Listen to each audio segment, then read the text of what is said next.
Brooks G. Mike, when is it time to recalibrate my gear matrix?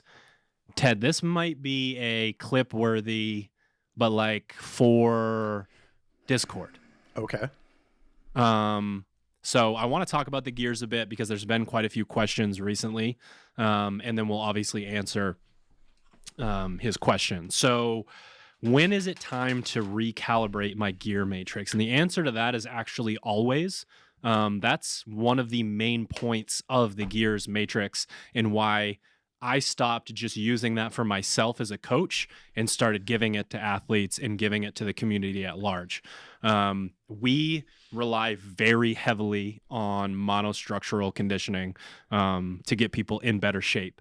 And there's a level of monotony that is brought to what feels like these random distances and rest periods and calories, whereas you just sort of know what a 5x5 back squat at X percentage feels like. And like when you add 5 or 10, 15, 20 pounds to it, like how exciting that is. So the gears matrix gives you the opportunity to go in and fill out what paces you believe you can hold.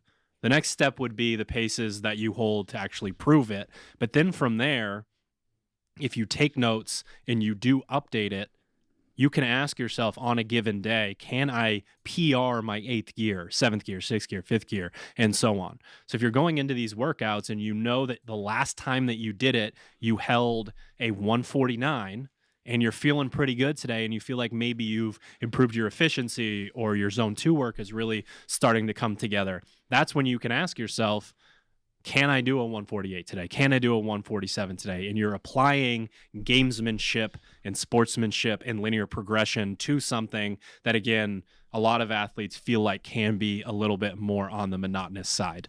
And a lot of the questions recently have centered around some confusion on what gear am I using in a Metcon.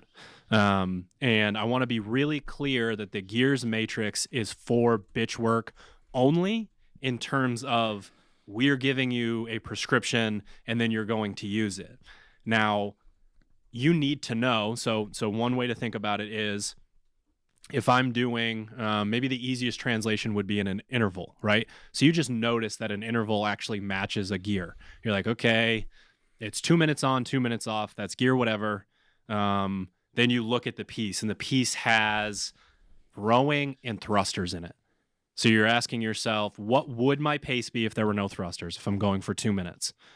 Okay, it's a 150. Does doing thrusters during this interval make it worse or easier? Like when I get back on the rower, because sometimes there are movements that are easier, like toes to bar could be easier than having to stay on an assault bike or something like that. So push-ups. So you're asking yourself, will this make my row slow down or speed up? In this instance, very clearly, getting off of a rower and doing thrusters makes you feel a lot worse when you get back on that rower. So then what does that mean? Is it now a 152? Is it a 154? Is it a 156?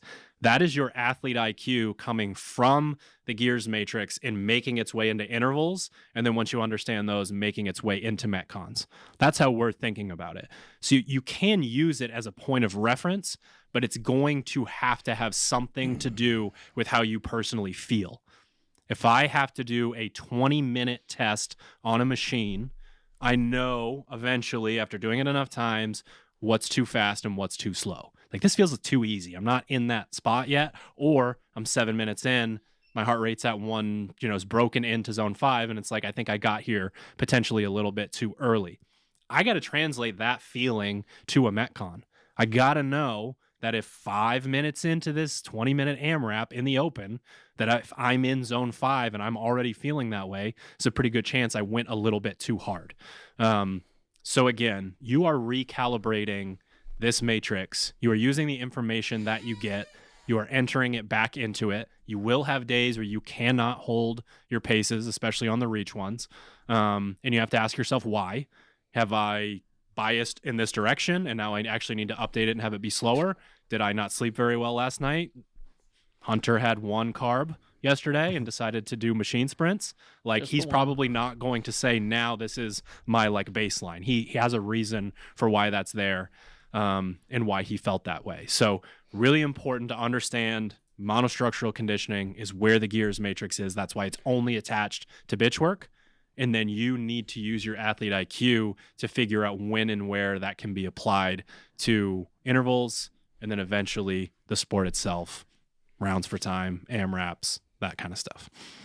The other thing that the matrix does is like, so let's say you do have a piece that's like your fourth gear, for example, like right in the middle, and that's the only piece that you've done at that pace, like, or at a pace, you have the result for what you did in that gear, but you don't have any other gear filled out. Like, that data point is also used to extrapolate the other ones, right? So if it's like, if I'm in fourth gear and I'm going to row at a 150, and next week a fifth gear workout pops up, and I recall like, oh, actually this fourth gear work that I did last week, I felt like I maybe left a little bit in the tank. I'm actually going to see if I can go at fifth gear at what would be a faster pace, or if I go down to third gear, so what would theoretically be a longer duration of work, maybe I say, I'm actually going to try to hold the same pace that I did in fourth gear for third gear. And now you've updated third gear accurately, and hopefully the next time you go back to the fourth gear, you're like, I remember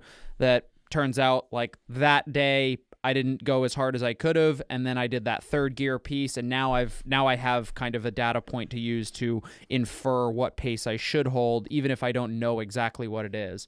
And like, you can do that, should be able to extrapolate that across all 8 gears in theory. Obviously, the farther apart you go, the less accurate you might be, but as you start to populate that spreadsheet more, like, you know, if you've got 3 of the 6 gears, you can very easily crunch the numbers as far as like, it's about 2 or 3 seconds of difference between gears here. Okay, that gives me a pretty good idea of what I could do maybe for this 8th gear piece that I'm doing for the first time ever. And then another point, and this is maybe going a little bit farther. Do we have mixed machine gear pieces? Is there like 5th gear row ski?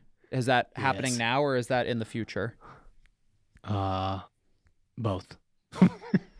Yeah, all I was going to say, so imagine that you have an interval where, you know, imagine you have an interval that you're working, it's, 4 minutes on, or let's say, only because I know 8th gear off the top of my head, it's 90 seconds of work, 4 minutes of rest.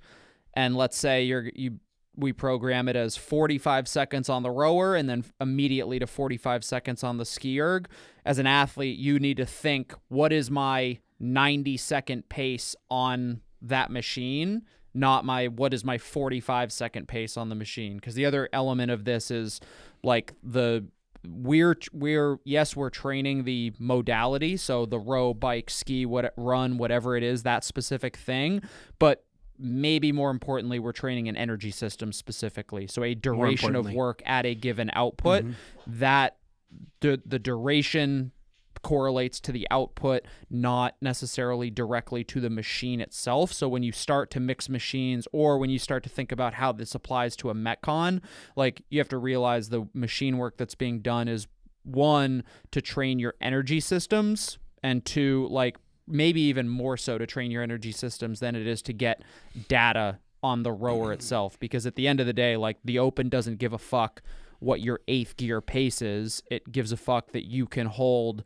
that you know what pace you're supposed to be holding, or Context. what feeling you're supposed to have on the rower in, like Drew said, this 20-minute AMRAP.